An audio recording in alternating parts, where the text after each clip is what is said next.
Greetings, good people. Thank you for taking time to read this month's newsletter.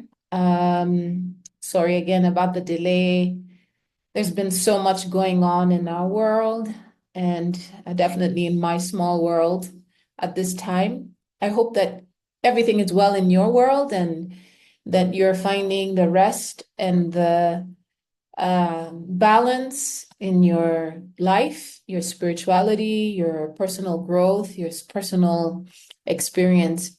I just wanted to do a short video today, and it's something that I'm thinking about doing every month with you, is sharing with you this plant that grows like a weed here in East Africa in Kenya, but you can find this in West Africa as well.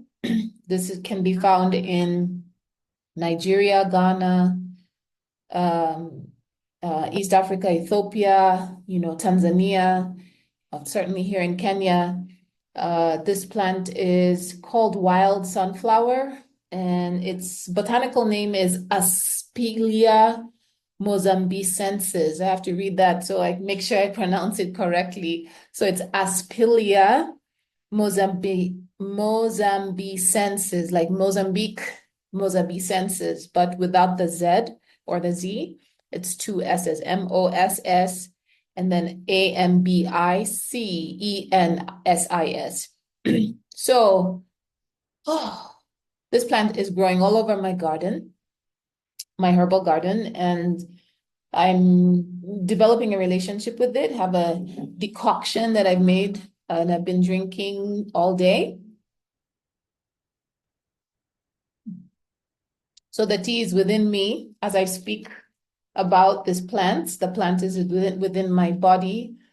Has these beautiful yellow flowers. Its leaves are pretty sticky.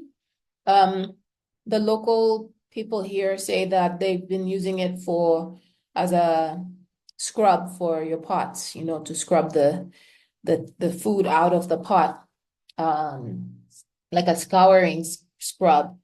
But I'm like, well, but this is really good medicine. And the medicine people here know that as well. All of us medicine people know, like, for years and years and years, this medicine has been used by so many cultures and people in East Africa and all of Africa, including West Africa.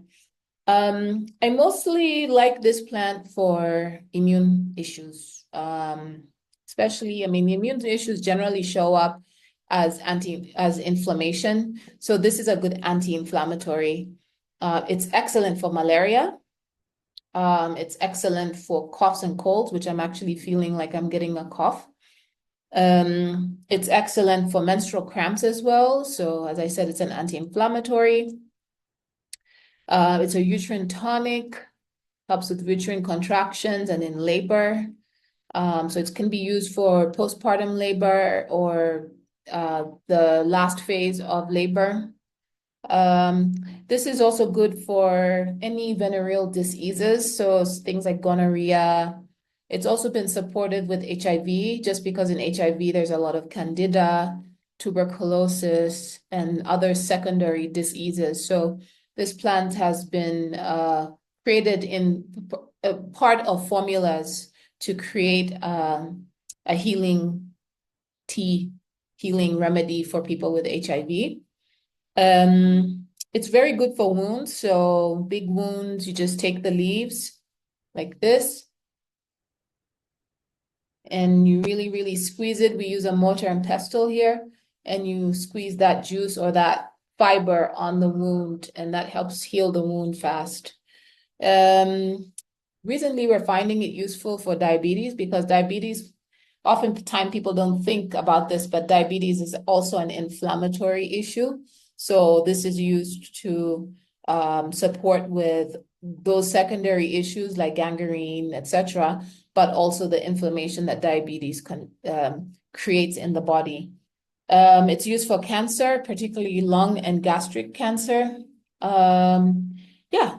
And so just any gastric issues like gastric ulcers, etc. And I think that's all I have in my notes.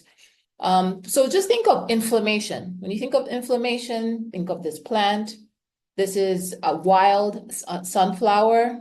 You find it, this is endemic to East Africa and West Africa, particularly to the countries I mentioned earlier.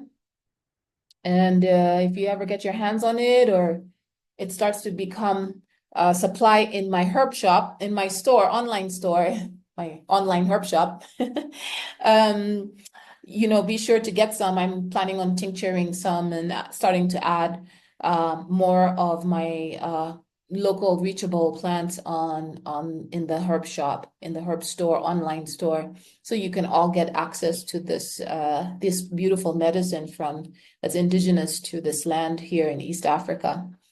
I also wanted to say dose-wise, if you want to use this at all, you have access to this. I know viewers are all over the world. This plant is a good one, powdered. Although I just take leaves, fresh leaves, and decoct. But if you're purchasing, of course, a powder, which I'm planning on doing with all my plants, is drying them.